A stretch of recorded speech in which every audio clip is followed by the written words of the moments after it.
नमस्कार। मैं प्रोफेसर अमिताभ बनर्जी। हम जो क्रिटिकल थिंकिंग जो चालू किए हैं, अभी जो हम पाठ्य पुस्तक उठाए हैं, ब्लैक स्वॉन बाय तालिब, नसीम निकोलस तालिब। इन्होंने जो बताए हैं, आगे बढ़ते हैं। जैसे ब्लैक स्वॉन इवेंट वो कहते हैं जिसके बारे में भविष्यवाणी आप नहीं कर सकते, जो कि आप कभी उसके बारे में प्लान नहीं किया, उसके बारे में सोचा नहीं, उसको आपने उसको आपने नजरअंदाज किया। जब नजर में है ही नहीं तो कैसे नजरअंदाज भी नहीं कह सकते हैं। मतलब इमेजिन भी नहीं किया, कल्पना भी नहीं किया उसका, और उसको कल्पना, और जब होता है तो वो कहते हैं कि लाइफ में ऐसे अनसर्टेनिटीज रहते हैं हमेशा, और ये अनसर्टेनिटी से हम ज्यादा सीखते हैं। जो चीज रोजमर्रा का होता है, जिसको कि नॉर्मल कहने लगे हैं साइंटिस्ट लोग, और हमारे मैं पर्टिकुलरली इसलिए बात करूंगा, मेडिकल पॉइंट ऑफ व्यू से ये बहुत इम्पोर्टेंट है। इनके जो मैं विचार देख रहा था, हालांकि ये डॉक्टर नहीं है, पर मैं एज ए डॉक्टर हमको मालूम है। हमने आज एक और किताब उठाया है जो डॉक्टर ने लिखा है, द लॉज ऑफ मेडिसिन। ये भी बहुत फेमस ये है, डॉक्टर है। ये हमारे यूएसए में है, सिद्धार्थ मुखर्जी। इन्होंने कैंसर के ऊपर लिखा है, एम्परर ऑफ, ये कैंसर स्पेशलिस्ट है यूएसए में। काफी बहुत बेस्ट सेलिंग ऑथर है ये भी। मेडिकल के ऊपर, मेडिकल हिस्ट्री के ऊपर, हिस्ट्री ऑफ कैंसर के ऊपर लिखा है, एम्परर ऑफ मैलेडीज। और काफी क्रिटिकल लिखते हैं। और ये बहुत छोटा किताब है ये, लॉज ऑफ मेडिसिन। 3 लॉ दिए हैं ये।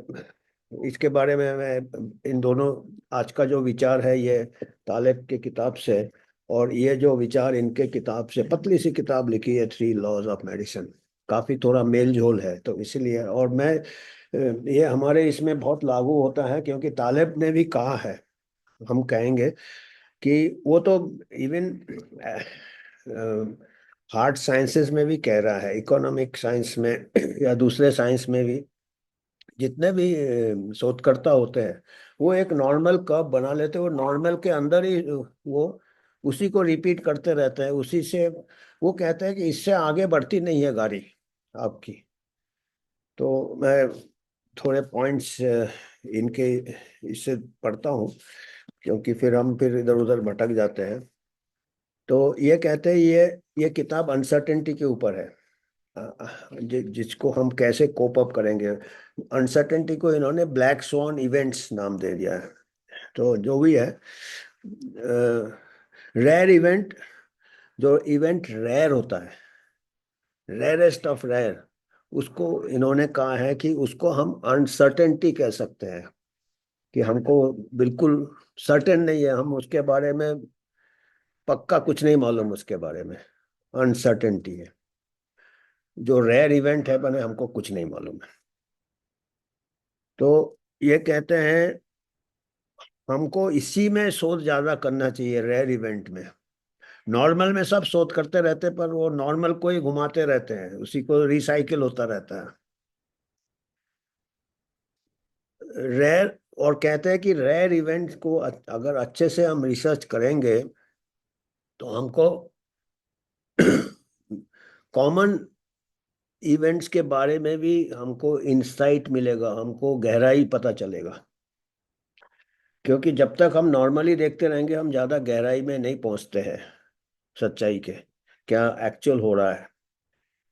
रेयर इवेंट से कई बार हमको एक ये मिल जाता है, दिशा मिल जाता है, कोई भी इसको गहराई से समझने का, कोई भी विषय को गहराई से समझने का। कहते हैं कि ये 2 तरह है अनसर्टेनिटी या रेयर इवेंट को हैंडल करने का। एक है कि हम उसको बिल्कुल नजरअंदाज कर दें, जो अनसर्टेनिटी है, जो रेयर है, और हम खाली नॉर्मल में ही फोकस करें। आप देखिएगा, ये अभी मेडिसिन में मैं आ ही जाऊंगा, क्योंकि हमारे को काफी नजदीकी से मैं देख रहा हूँ आजकल वही हो रहा है। कि कोई भी दुष्प्रभाव है, वो तो रेयर इवेंट है, रेयरेस्ट ऑफ रेयर इवेंट है, पर उसको स्टडी क्यों नहीं कर रहे आप? रेयरेस्ट ऑफ रेयर इवेंट है, तो आप उसी को कर रहे हैं कि हमने 1000 पेशेंट में ये दवाई दिया, इसका कुछ दुष्प्रभाव नहीं है, तो ये नॉर्मल है। वो नॉर्मल है, पर एक पेशेंट को भी दुष्प्रभाव होता है, वो ब्लैक स्वॉन इवेंट होता है। और ये कहते हैं उसी से हमारा साइंस आगे बढ़ता है। रेयर इवेंट का ये करना है। अदर्स, द इसको क्या करते हैं, द एग्जामिनर जो रिसर्चर है उसको आउटलायर कह देता है, आउटलायर, समाज से अलग ही कर देता है। And studies ordinary cases, ordinary cases को ही ये करता है। मीडियोकर आदमी, mediocre researcher. The second approach, दूसरा क्या एक अप्रोच है, एक तरीका है, they consider that in order to understand the phenomena, कि आप रेयर इवेंट को कंसिडर करो, अगर होता भी है रेयर उसको जांच करो, और उसको नहीं भी होता है तो उसके ऊपर आप ये करो, कल्पना करो, और वो फिनोमेना समझने के लिए एक्सट्रीम को पहले कंसिडर करो। एक्सट्रीम क्या हो सकता है, दोनों तरफ जो एक्सट्रीम होते हैं ना, हम उसको नेग्लेक्ट ही कर देते हैं, उसको एबनॉर्मल निकाल देते हैं। वो मरीज को वैल्यूज भी हम ऐसे बनाते हैं, जितने भी टेस्ट होते हैं इन्वेस्टिगेशन के, भाई ये 95% इसके अंदर आए, इतने लोगों को देखे, ये नॉर्मल वैल्यू है, वो वाले हैं कोई एबनॉर्मल वैल्यू है, और वो हो सकता है एबनॉर्मल नहीं है। वो स्टैटिस्टिकली हमने एक लक्ष्मण रेखा बना दिया है।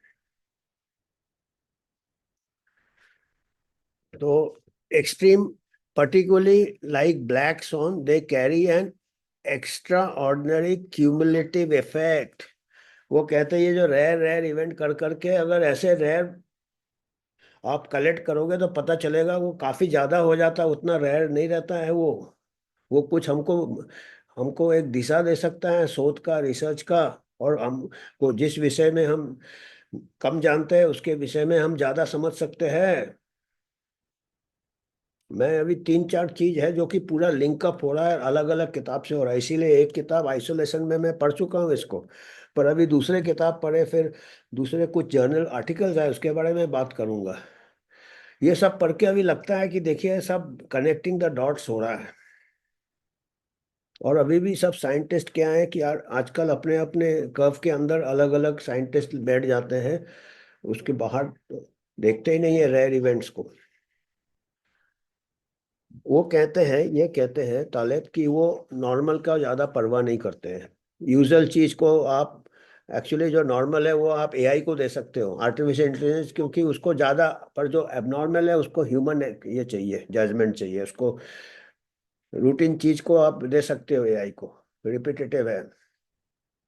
और आजकल क्या है, गाइडलाइन भी बना देते हैं, ये बीमारी हुआ, यह महामारी, ये 1 2 यही दवाई देना।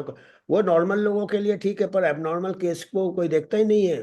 और वो एबनॉर्मल बहुत ज्यादा हो सकता है, अगर लार्ज स्केल में कोई कुछ भी चीज हो, लार्ज स्केल में कोई दवाई दिया, लार्ज स्केल में कोई टीका दिया, बहुत ज्यादा को दिया, तो जो रेयर रेयर रेयर रेयर बहुत ज्यादा क्यूमुलेटिव होगा वो भी ये ऐड कर रहे हैं, उसको हम नजरअंदाज नहीं कर सकते हैं, जो कि हमारे आजकल डॉक्टर लोग कर रहे हैं, क्लिनिशियन की नहीं होता है, हमने 1000 केस देखे कुछ नहीं होता है। पर एक होता है वो ब्लैक स्वॉन इवेंट है, उससे आपको कुछ पता चलता है, गहराई में जा सकते हो कि दवाई कैसा काम कर रहा, कैसा दुष्प्रभाव कर रहा, कैसा ये कर रहा, या देना चाहिए कि नहीं, आंख बंद करके अनाधुन गोली चलाना चाहिए, कोलेटरल हार्म हो रहे हैं।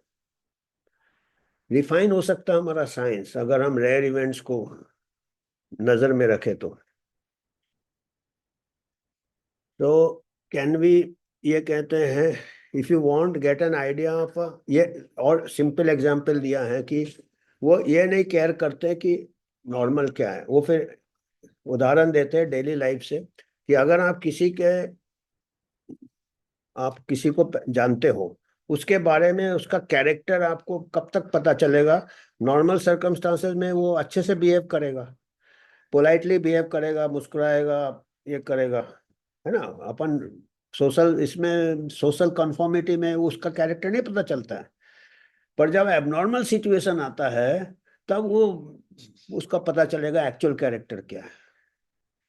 कहते हैं ना, फ्रेंड उसका ethics, personal elegance, you need to look at him under the test of severe circumstances. जब कोई क्राइसिस आता है तब वो कैसे बिहेव करता है एंड नॉट अंडर रेगुलर रोजी ग्लो ऑफ डेली लाइफ। अपने कंफर्ट जोन में उसका कैरेक्टर नहीं पता चलेगा, उसका कैरेक्टर तभी पता चलेगा जब बहुत बड़ा क्राइसिस आएगा, कुछ उसका पर्सनल क्राइसिस या कुछ ऐसे कुछ भी जो कि normal situation, black swan situation आएगा, तब उसका बिहेवियर पता चलेगा।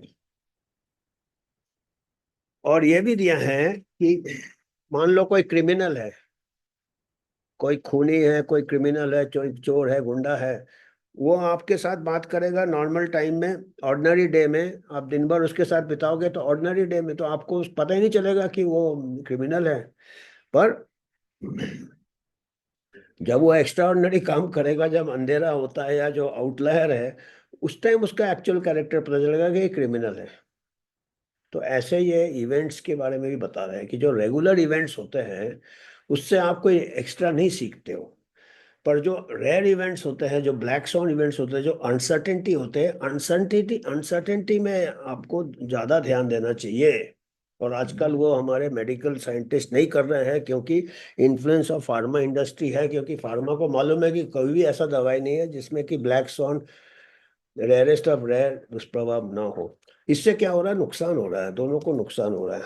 फार्मा, पता नहीं, फार्मा तो हमेशा एक ही तरफ देखता है, पर क्या होता है कि वो फिर लोगों का फेथ चला जाता है कि अगर जिसको दुष्प्रभाव हो गए, जिसको साइड इफेक्ट हो गए, कई बार डेथ भी हो जाते हैं, अगर उसको आप नजरअंदाज कर दें, मेडिकल कम्युनिटी, फार्मा इंडस्ट्री और जो भी इंडस्ट्री है, इन्वेस्टिगेटिंग एजेंसी है, तो लोगों का फेथ चला जाता है और कई लोग वो दवाई या टीका लेना बंद कर देते हैं। अब उसमें क्या है कि उससे भी कई बार नहीं लेने से भी दवाई और बीमारी से भी कई बार हादसा हो सकता है। पर अगर वो हर इवेंट को, हर साइड इफेक्ट को नोट करे और उसके ऊपर रिसर्च करे, तो क्या होगा, उसको फिर हम पता करेगा कि क्यों हो रहा साइड इफेक्ट, और फिर हम उसको रिफाइन कर सकते हैं, उसको हम सफाई कर सकते हैं उसका कि ये चीज से हो रहा है, उसको और स्टडी करके किन लोगों में नहीं देना चाहिए वो भी पता चलेगा। तो ये हमारे दुष्प्रभाव जिसमें कम हो पॉपुलेशन लेवल में, तो रेयर इवेंट्स को जरूरी है। तो कहते हैं कि दुनिया में हर चीज सोशल है, कोई भी चीज समाज में रेयर इवेंट से ही चेंज होता है। शॉक, जंप, सोशल लाइफ, और जबकि जितने भी साइंटिस्ट हैं वो नॉर्मल को ही स्टडी करते रहते हैं। और वो बेल कर्व, एक नॉर्मल कर्व आप देखते होंगे आजकल जर्नल में भी आता है, ये इसके अंदर ये कहते हैं कि ये आउटलायर को इग्नोर करता है, कैन नॉट हैंडल देम, फिर वो उसको फिर सामना भी नहीं कर पाता। अगर जब हो जाते हैं वो आउटलायर्स, तब वो उनको मालूम नहीं कैसे हैंडल करना।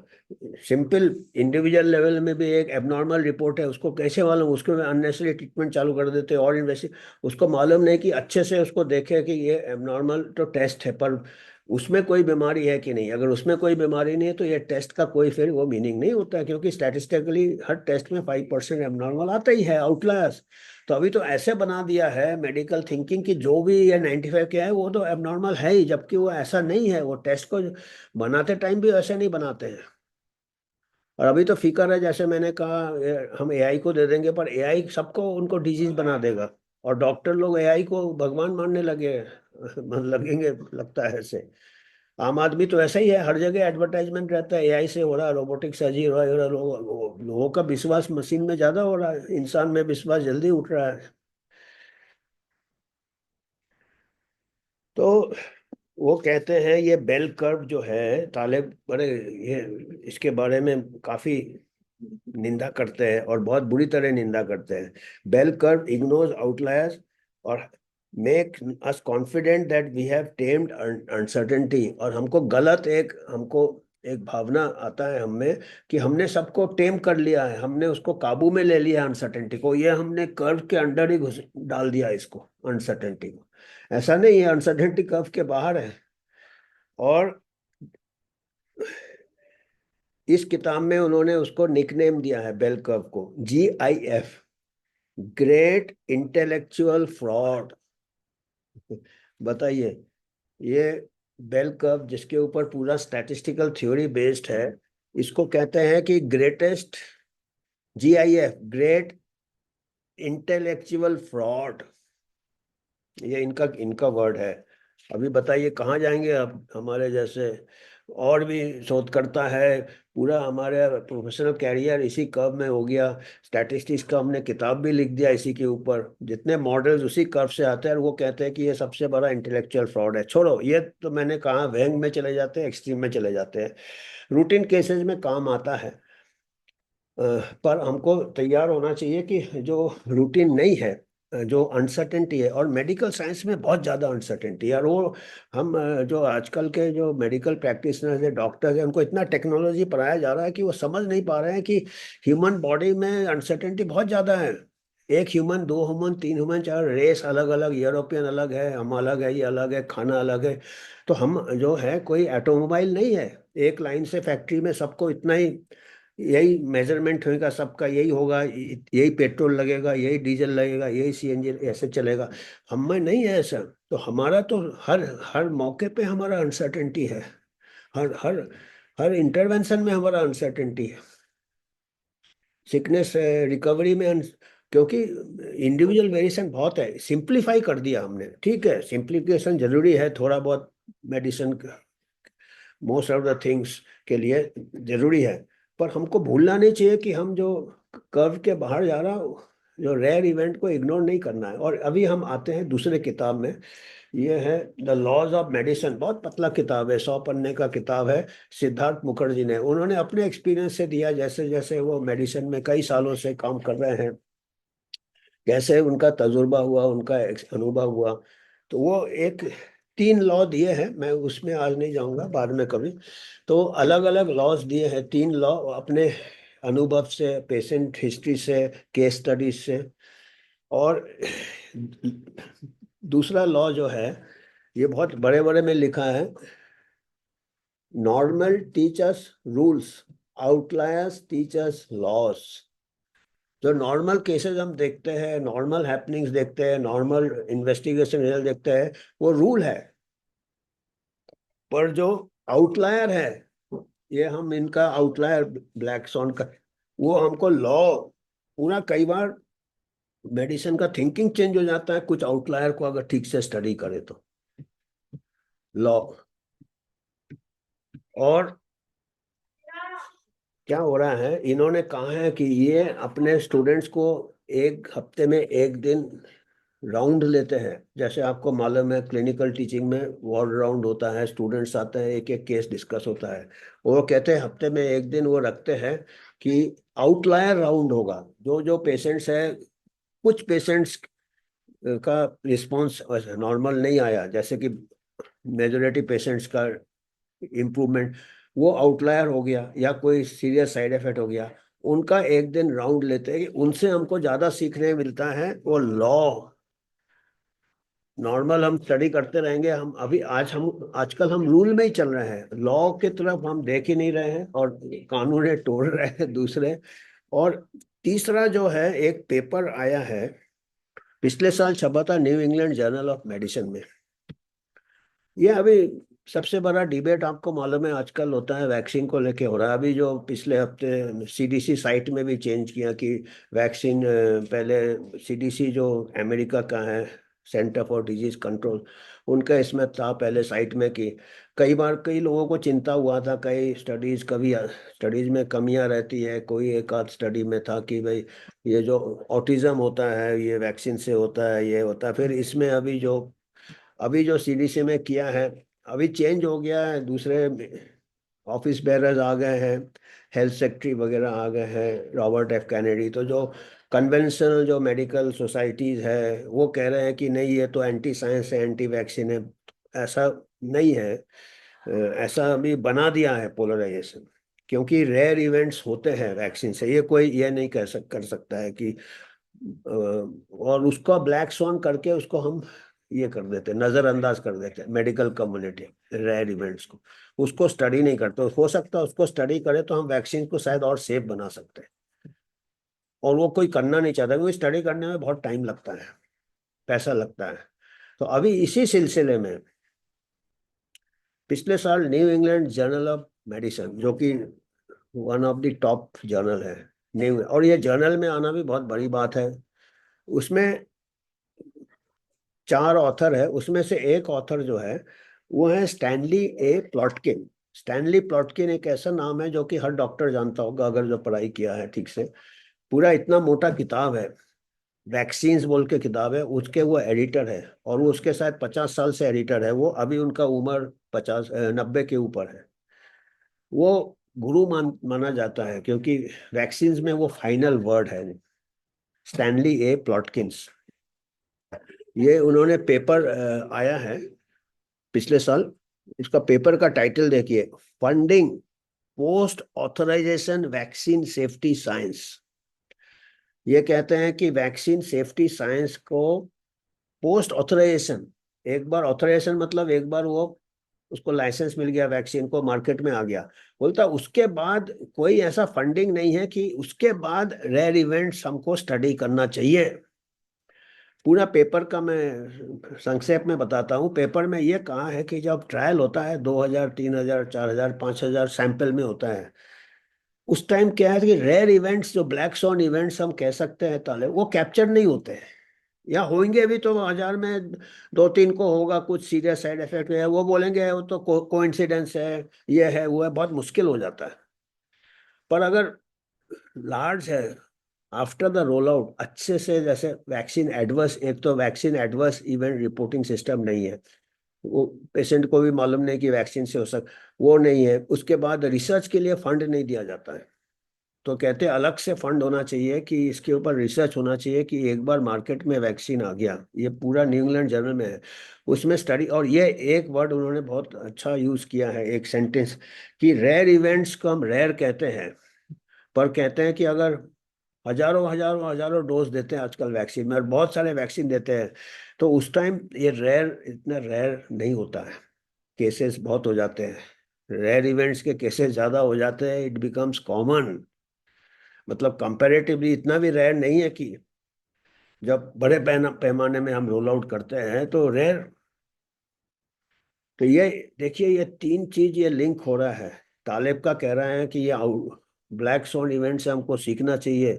नॉर्मल में ही साइंटिस्ट रहते हैं, उनका नजरिया ग्रेट इंटेलेक्चुअल फ्रॉड, वो नॉर्मल कर्व के नॉर्मल नॉर्मल करते हैं, इसको कहते हैं ये तो नहीं है। पर जब जिसको होता है उसके लिए तो है ना, वही प्लॉटकिन वही कह रहे हैं कि अगर इतने ज्यादा देंगे। और ये भी कह रहे हैं, मुखर्जी भी वही कह रहे हैं। तो 3 ये आ गए हैं, आपका तालिब आ गए हैं, प्लॉटकिन आ गए हैं, और ये मुखर्जी आ गए हैं। 3 अलग अलग दिशा से हमको एक ही ये आ रहा है कि हम इसको क्रिटिकल थिंकिंग डॉक्टर्स को बहुत जरूरी है। क्योंकि वो क्या है, एक चश्मा पहना देते हैं ऐसे वाला कि बस वो 95 ही है, उसी में देखने का है, इधर उधर क्या हो रहा है पेरिफेरल विजन नहीं देख रहे हैं। और ये जो गैप है, ये प्रॉफिट में वाले प्रॉफिटियर लोग इस गैप को ये कर रहे हैं। देखिए अभी आप हमारे रियल लाइफ में जो हुआ है, मास स्केल में रोल आउट कर दिया था हमारे कंट्री में जो टीका था, कोविशील्ड, वो बना था ये ऑक्सफोर्ड का ही था। उन्होंने फिर केस चल रहा है यूके में, और उन्होंने कबूल किया फैक्ट, मैन्युफैक्चरर ने, जो भाई इसमें रेयर वर्ड यूज करते हैं, रेयर साइड इफेक्ट, वो धब्बे पड़ जाते हैं खून के, आर्टरी ब्लॉक हो जाते हैं, स्ट्रोक होते हैं, डेथ होते हैं। रेयर बोला उन्होंने, पर रेयर अभी करोड़ों को दिया तो रेयर तो इतना नहीं है ना। फिर वो प्लॉटकिन भी वही कह रहे हैं। फिर अल्टीमेटली कंपनी ने उस वैक्सीन को विड्रॉ क्यों किया, मार्केट से क्यों विड्रॉ किया, खुद ही किया ना। और कोई mRNA के ऊपर इतना डिबेट हो रहा, अभी तक विड्रॉ नहीं किया ऑफिशियली, नोबेल प्राइज दे दिया उसको, इसको क्यों विड्रॉ किया। तो मतलब रेयर इतना रेयर नहीं है, ये नजरअंदाज कर दिया। मतलब इससे हम सीख नहीं रहे हैं। अब अगर हम सीख नहीं रहे हैं इससे, हम नजरअंदाज कर रहे हैं, रेयर को विड्रॉ कर ले रहे हैं। बिगर रिसर्च किए, हो सकता है उसको हम और इम्प्रूव कर सकते थे अगर ठीक से रिसर्च करते थे किस वजह से धब्बे हो रहे हैं, क्या हो रहा है, ये तो उसमें। पर किसी को आजकल फुर्सत नहीं है, रोल आउट करने में बहुत जल्दी रहता है, फुर्सत नहीं रहता है कि भाई ठीक से रिसर्च करें, धैर्य नहीं है, पैसे प्रॉफिट चाहिए, सोने का अंडा देने वाला मुर्गी हाथ आ जाता है कोई नया अगर वैक्सीन डेवलप होता है तो। अभी ये तो ऐसा ये सब है। आज हम यहीं तक मैं देख, इसीलिए मैं सोचा कि अभी इन आइसोलेशन क्रिटिकल थिंकिंग का कोई मतलब नहीं है। क्योंकि मैंने पहले भी दिन ही बता दिया कि तालिब खुद नहीं अप्लाई कर पाए महामारी के टाइम। वो तो मास्किंग, लॉकडाउन, मास वैक्सीन सब वो सबको प्रमोट कर रहे थे वो तालिब।